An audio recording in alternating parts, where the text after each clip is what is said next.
하나님 말씀은 창세기 50장 14절부터 23절까지입니다.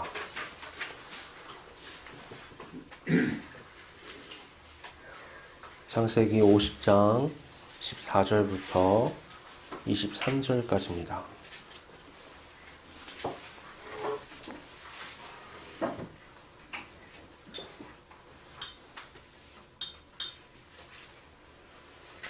봉독하겠습니다. 요셉이 아버지를 장사한 후에 자기 형제와 호상군과 함께 애굽으로 돌아왔더라. 요셉의 형제들이 그들의 아버지가 죽었음을 보고 말하되 요셉이 혹시 우리를 미워하여 우리가 그에게 행한 모든 악을 다 갚지나 아니할까 하고 요셉에게 말을 전하여 이르되 당신의 아버지가 돌아가시기 전에 명령하여 이르시기를 너희는 이같이 요셉에게 이르라. 내 형들이 내게 악을 행하였을지라도 이제 바라건대 그들의 허물과 죄를 용서하라 하셨나니 당신 아버지의 하나님의 종들인 우리 죄를 이제 용서하소서 하매 요셉이 그들이 그에게 하는 말을 들을 때에 울었더라. 그의 형들이 또 친히 와서 요셉의 앞에 엎드려 이르되 우리는 당신의 종들이니이다. 요셉이 그들에게 이르되 두려워하지 마소서. 내가 하나님을 대신하리이까. 당신들은 나를 해하려 하였으나 하나님은 그것을 선으로 바꾸사 오늘과 같이 많은 백성의 생명을 구원하게 하시려 하셨나니 당신들은 두려워하지 마소서. 내가 당신들과 당신들의 자녀를 기르리이다 하고 그들을 간곡한 말로 위로하였더라. 요셉이 그의 아버지의 가족과 함께 애굽에 거주하여 110세를 살며 에브라임의 자손 3대를 보았으며 므낫세의 아들 마길의 아들들도 요셉의 스라에서 양육되었더라. 아멘. 이 창세기의 이야기는요, 이 천지 창조부터 시작이 되죠. 하나님께서 창조하신 그 사역의 기록들을 보면 매일이 보시기에 좋았더라 라는 말로 마무리가 됩니다. 특히 이 사람을 창조함으로 모든 창조가 완성되었을 때는 보시기에 심히 좋았더라 라고 이제 기록이 되어 있을 만큼 더할 나위 없는 세계가 바로 이 세계였습니다. 이 세계는요, 사람이 중심 연결 고리로 작용하도록 창조되었습니다. 하나님께서는 사람을 만드시고 그 사람을 통해서 만물과 관계하도록 창조하셨죠. 사람은요, 모든 존재와 연결되어 있는 존재입니다. 하나님은 사람들을 만드시고요, 그들에게 가장 먼저 복을 주시며 이렇게 말씀하셨습니다. 생육하고 번성하여 땅에 충만하라. 땅을 정복하라. 바다의 물고기와 하늘의 새와 땅에 움직이는 모든 생물을 다스리라. 그러니까 사람은 하나님께 복을 받고 만물에게 그 영향을 끼치는 아주 중요한 존재인 겁니다. 사단은요, 이 원리를 정확하게 알고 있었습니다. 그래서 하나님이 만드신 이 창조 세계를 망치기 위해 모든 것을 건드린 게 아니라 모든 것에 영향을 주는 단 한 존재, 사람을 미혹시킨 거죠. 하나님께서 사람에게 주셨던 이 복은요, 사람뿐만이 아니라 모든 만물을 이롭게 하는 겁니다. 사람이 생육하고 번성해서 땅에 충만해지면 하나님께 복을 받는 사람이 땅에 충만해지는 것이고 그 복을 받은 사람들이 관계하는 모든 세계 만물이 하나님의 그 복을 받는 겁니다. 그러나 아담과 하와의 불순종 사건 이후로 이 사람의 생육과 번성이요 더 이상 만물에게 유익이 되지 않는 상황이 되었습니다. 홍수 심판이 이것을 우리에게 증명해 주죠. 땅에 사람이 가득할수록 죄도 땅에 가득하게 되는 겁니다. 그러면 만물이 복을 받는 게 아니라 온 만물이 하나님 앞에 심판을 받게 되는 거죠. 그렇게 심판 후에 다시 시작된 중시조인 노아를 통해서 하나님은 다시 똑같은 말씀을 하십니다. 생육하고 번성하라, 땅에 충만하라. 하지만 그들 역시 중도에 타락하고 이 바벨탑을 쌓아서 하나님께 반기를 들게 되죠. 하나님은 그들의 언어를 흩으셨고 그들은 그 언어를 따라 세계 각지로 흩어질 수밖에 없었습니다.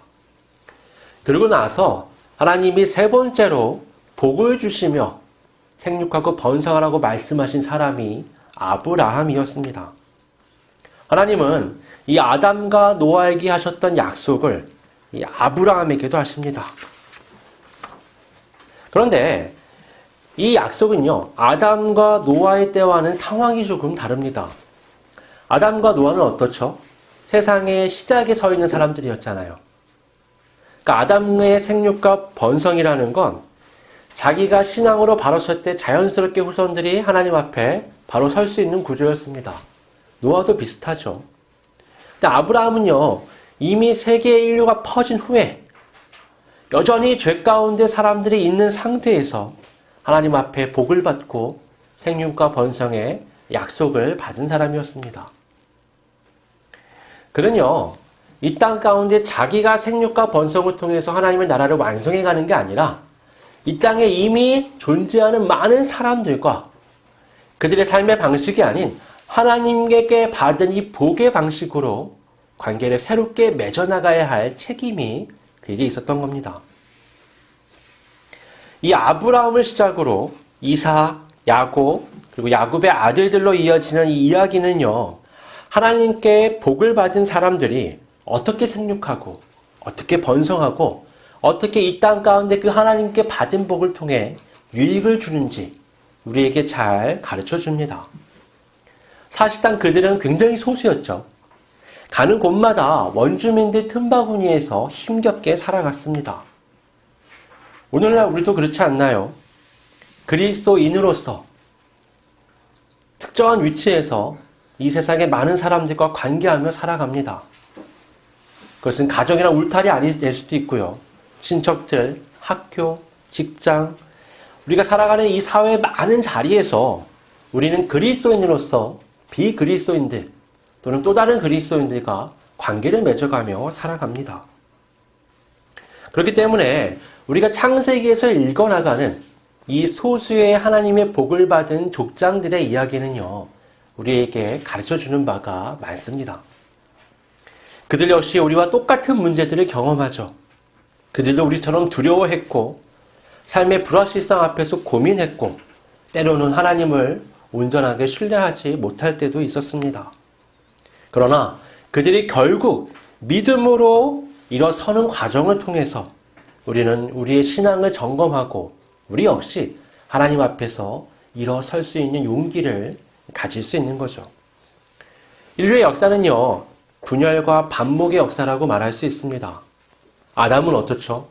하와에게 자신의 죄를 전가시키죠. 가인은 질투로 동생을 죽였습니다. 노아의 한 아들은요, 아버지가 술에 취해 벗은 걸 보고 아들들에게 가서 그것을 흉을 받고 노아는 아들들 앞에서 그 아들을 저주했습니다. 아브라함부터 시작되는 이 이스라엘의 역사도요, 이러한 분열과 반목의 위험을 내재하고 있습니다. 아브라함과 롯이 갈등 가운데 서로 헤어지게 되잖아요. 이삭과 이스마엘의 갈등 때문에 아브라함은 하갈과 이스마엘을 쫓아내야 했습니다. 이삭의 가정은요, 아버지 어머니가 서로 다른 아들을 편애하면서 그 가정 안에 분열과 갈등이 생겨났고 결국 야곱이 형의 장자의 축복과 권리를 빼앗으며 형을 피해 도망가는 일까지 벌어지게 됩니다. 야곱이 도망간 그 삼촌 라반의 집에서도 라반과 갈등을 겪어서 야반 도주해야 했고 그 다음엔 자기를 위해 군대를 데리고 오는 형의 갈등을 해소해야만 했죠. 이 야곱의 아들들 역시 이러한 갈등을 똑같이 겪습니다.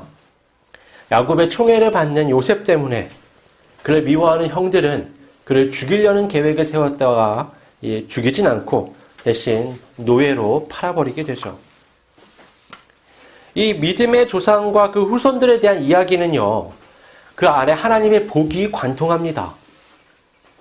아브라함과 이삭은요, 하나님께 직접 그 복의 메시지를 들은 사람들이었습니다.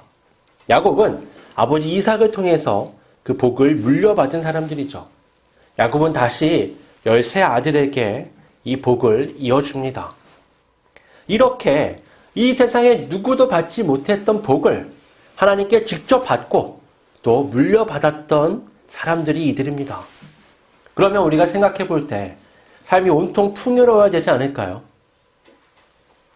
번성해야 되지 않을까요? 즐거움과 기쁨이 가득해야 할 것 같죠?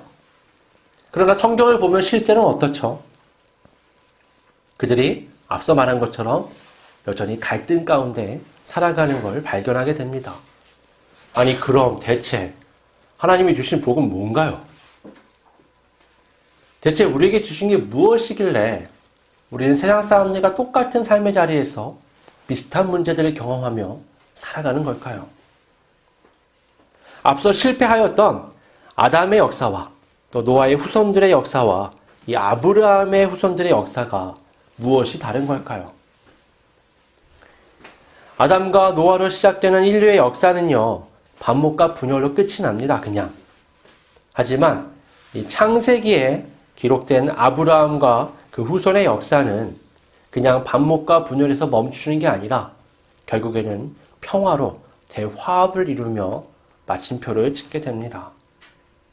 그들도 똑같이 분열과 반목을 경험합니다. 하지만 그들은 그 상태로 그것을 내버려 두지 않고 그것을 하나님 앞에서 회복시키는 놀라운 일들을 이루어 갑니다.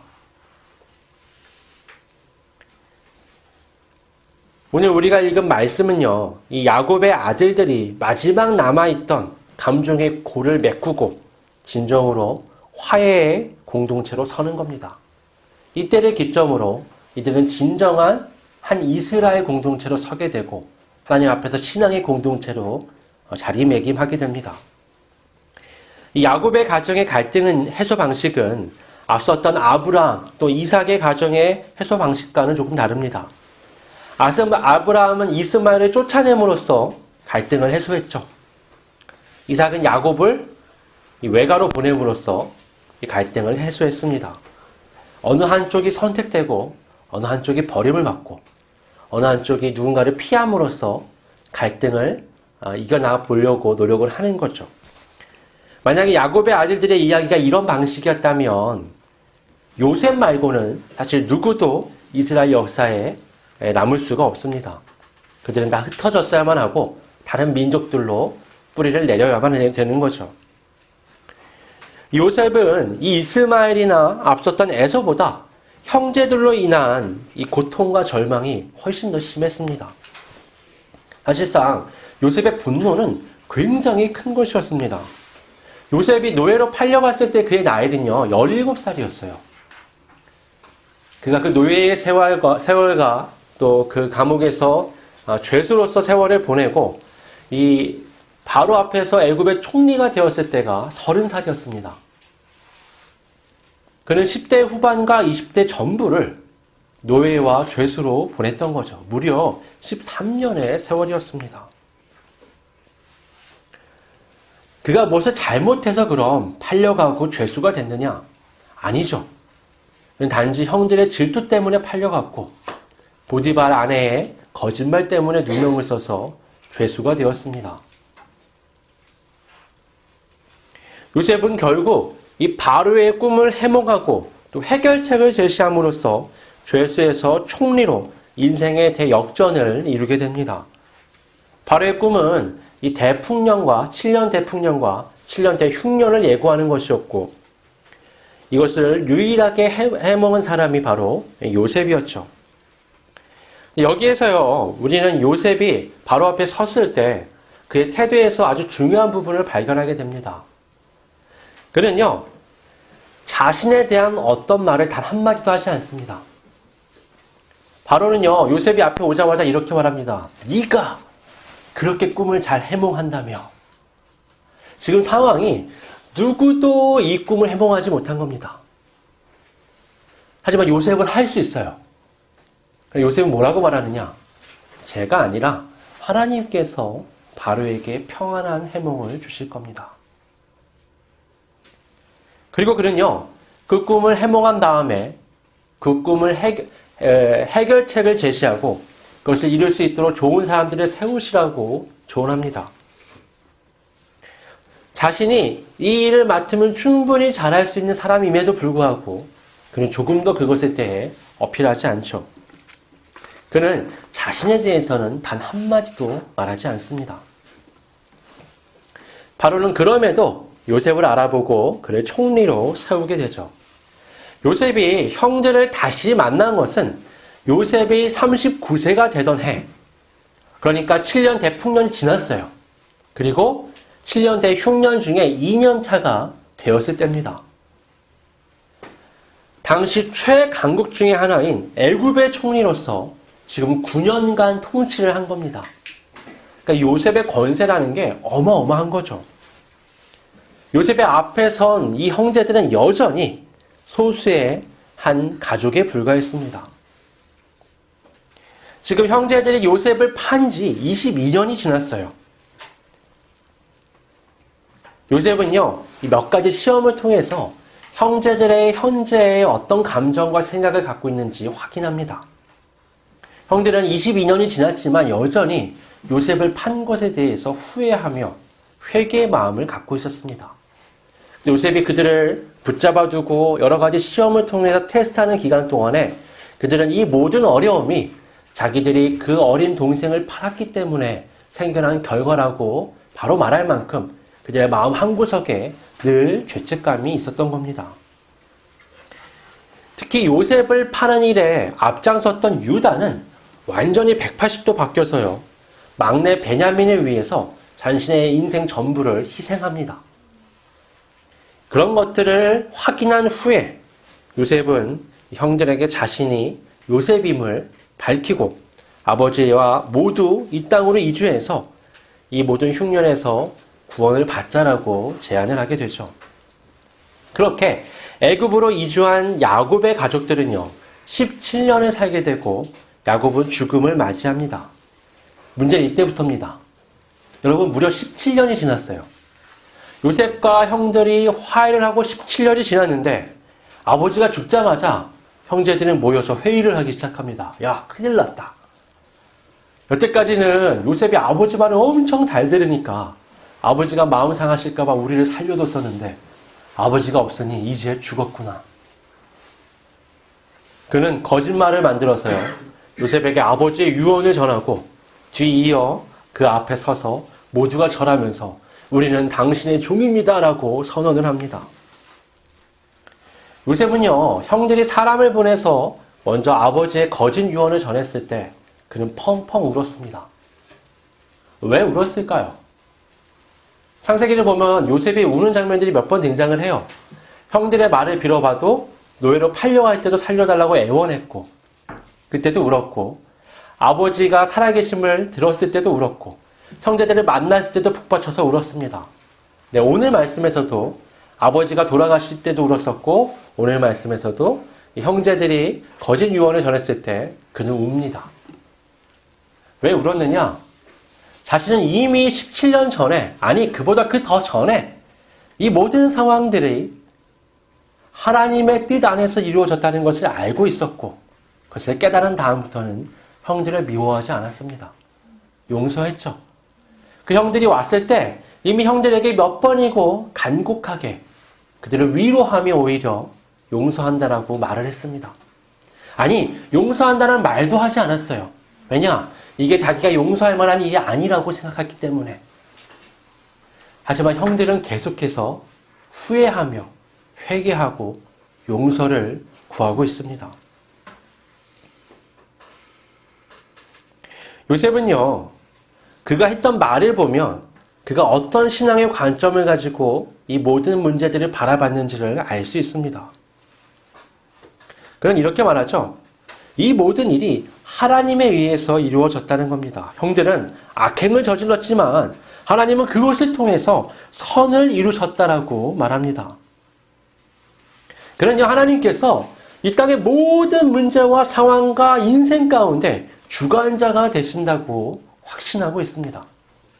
그렇기 때문에 자신이 노예로 팔려갔던 모든 그 고통의 시간들도, 억울한 누명을 쓰고 죄수가 됐던 시간들도 하나님의 놀라운 구원 계획 속에 있었음을 그는 믿고 있었습니다. 그렇기 때문에 형들을 딱히 원망하지 않았던 거죠. 반대로 그가 무소불위의 엄청난 권력을 가졌을 때에도 그는 그것을 사사롭게 사용하지 않고 하나님을 바라보며 인류 구원을 위해서 그 모든 권세를 사용합니다. 그렇게 요셉은 진심으로 형들을 용서할 수 있었던 거죠. 그러나 요셉과 다르게 형들은 자기 스스로를 용서하지 못합니다. 이미 애굽에서 17년의 세월이 흘렀는데 요셉이 말한 것처럼 그들을 요셉이 돌보고 번성할 수 있게 모든 것을 제공했는데도 불구하고 그는 요셉이 용서하고 그들을 따뜻하게 맞이했던 그 모든 것들을 진심으로 받아들이지 못하는 거죠. 그 이유는 그들이 요셉처럼 하나님의 주권을, 하나님의 통치를 바라보지 못했기 때문입니다. 그들 모두가 아브라함과 이삭과 야곱의 후손들입니다.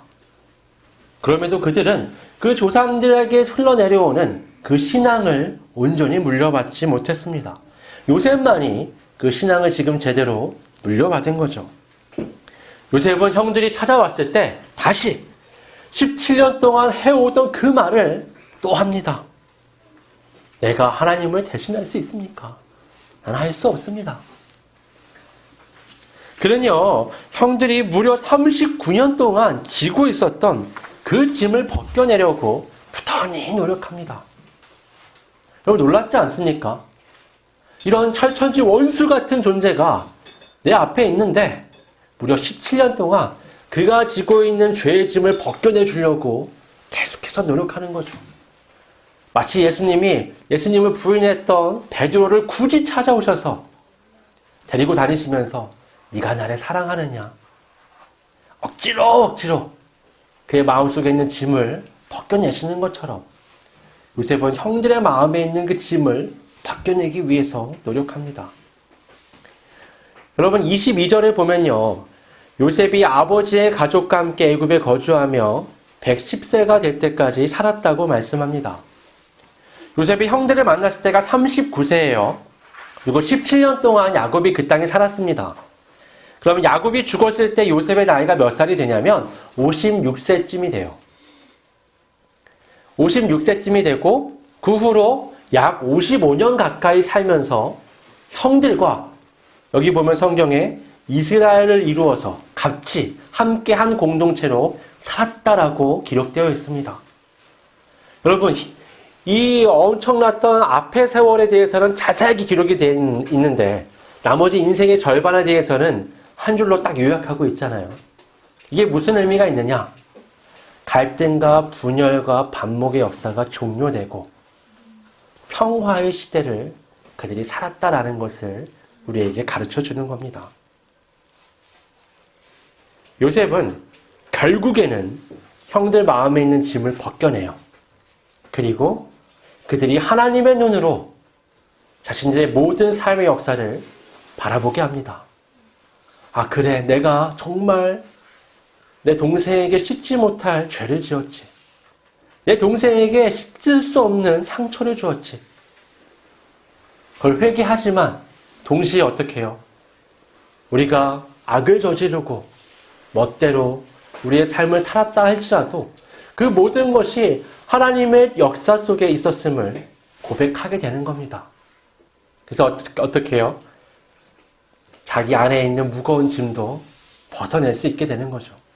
여러분 요셉의 이 용서라는 건요. 자기 마음에 있는 이 분노, 자기 마음에 있는 이 상처, 자기 마음에 있는 이 짐만 벗겨내는 게 아니라 그의 용서는 그에게 상처를 주었던 상대의 짐도 벗겨내는 겁니다. 우리가 용서에 대해서 오해하는 것 중에 하나가 뭐냐면 내가 용서할 때는요. 저 사람보다 높은 마음의 자세에서 마지못해 해준다라고 생각을 합니다. 하지만 성경을 통해 내려오는 이 용서라는 건 그런 게 아니에요. 여러분 하나님이 우리를 어떻게 용서하셨습니까? 우리가 생각하는 식대로 용서를 생각하면 하나님이 율법을 딱 세워놓고 야 너네들 여기까지 따라와. 너네 잘못했지? 깨달았지? 그러면 여기까지 고행을 해. 그럼 내가 인정해 줄게. 그때 가면 내가 용서해 줄게. 아니요. 그렇게 하지 않고 하나님은 독생자 예수 그리스도를 십자가에 대신 못 박아 죽임으로 우리를 용서하셨습니다. 요셉은 자신이 살아왔던 그 모든 고생의 삶이 형들의 시기와 질투 때문에 받은 고통이 아니라 형들까지 구원하기 위해 희생된 삶이라고 받아들인 겁니다. 이 삶의 의미가 그러니까 저주스럽고 고통밖에 없었던 삶이 아니라 하나님의 놀라우신 구원 계획 속에서 우리 모두를 구원하기 위한 하나님의 놀라운 역사였다고 인정하게 되는 거죠. 이러한 관점을 가질 때 우리는 용서하지 못할 사람이 없게 됩니다. 오늘날 한국은요, 너무나 첨예하게 대립을 하죠. 정치, 경제, 문화 할 거 없이 모든 것에서 이 분열과 반목이 일어납니다. 얼마나 많은 가정이 깨져나가고 얼마나 많은 부모와 자식, 형제들 간의 갈등이 일어납니까? 이런 것들이 이제는요, 교회 안에까지 들어와서요. 교회 안에서 분열과 갈등이 이제 너무 당연한 것처럼 보이는 시대가 되었습니다. 여러분, 하나님께서 우리에게 주신 복은 우리가 건강하고 잘 먹고 잘 사는 게 아니라 우리 세상 가운데 죄 때문에 밀려들어온 수많은 이 땅의 분열과 반목의 역사 가운데 그것을 회복하는 겁니다.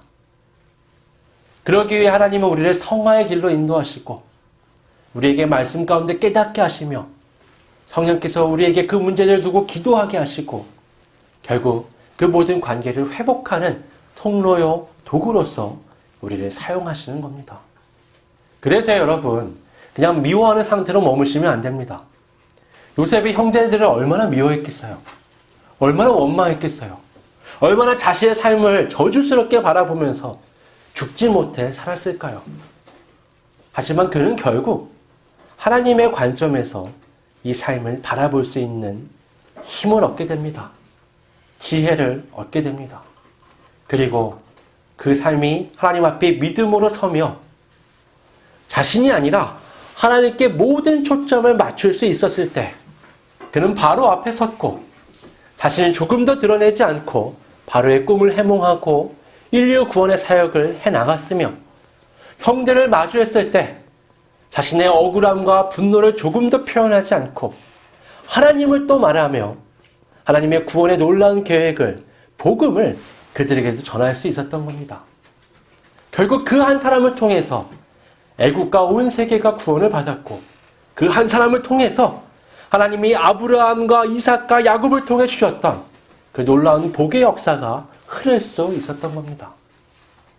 오늘날 죄의 역사는요, 많은 그리스도인들의 생각과 마음에 침투하고 그들의 모든 관계 속에 침투하여 관계가 단절되는 죄의 역사들을 또한 이루어갑니다.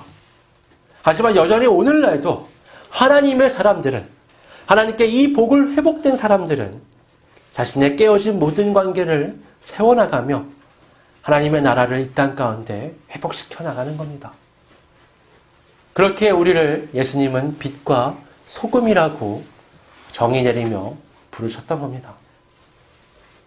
이 말씀을 기억하면서 하나님 앞에서 온전한 빛과 소금이 되어 이 땅 가운데 무너진 관계를 회복시켜 나가는 올바른 신앙의 여정을 걸어가는 우리 모두가 될 수 있기를 주님의 이름으로 축원합니다. 아멘. 송성으로 기도하겠습니다. 아버지 하나님, 우리 안에 여전히 갈등이 있고 여전히 분열이 있습니다. 우리 삶의 많은 인간관계 속에서 우리는 그것을 경험하며 때로는 나의 정의, 나의 기준을 내세워서 분노하고 또 모든 관계 가운데 불편한 상태를 유지하기도 합니다. 아버지,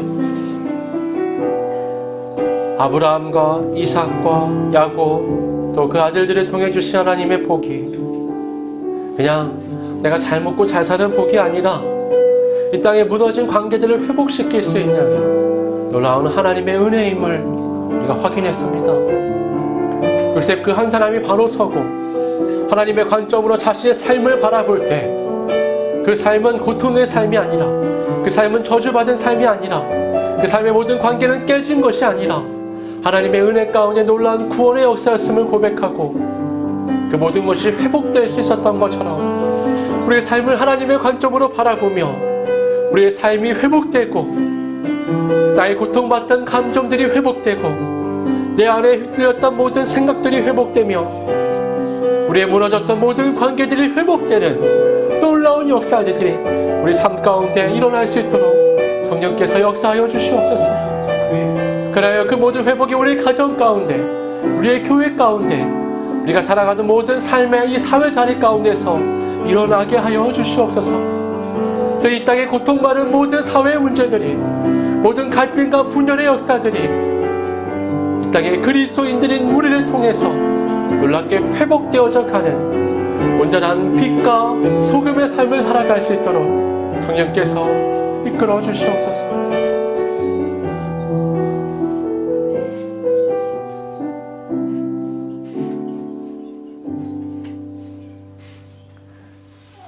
아버지 하나님, 이 땅에 오신 주님은 죽기까지 자기를 헌신하셨습니다.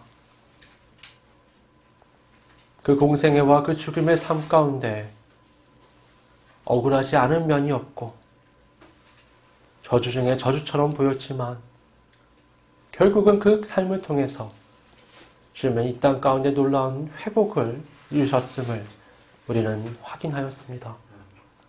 그 사랑을 통해 우리는 하나님과 관계가 회복되었고 그 사랑을 통해 우리는 사람과 사람 간의 관계를 회복하며 살아갈 수 있음을 알게 되었습니다. 우리 믿음의 선진인 요셉의 삶을 통해서 우리는 또 한 번 그 사랑을 발견할 수 있었습니다. 우리 삶의 모든 관계의 문제 속에서 나의 정의와 나의 기준으로 바라보지 않고 하나님의 말씀에 비추어 하나님의 관점으로 바라보며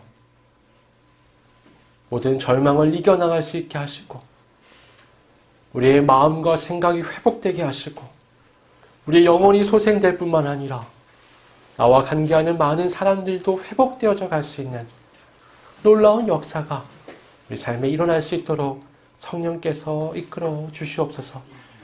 거룩하신 예수님의 이름으로 기도드립니다. 아멘.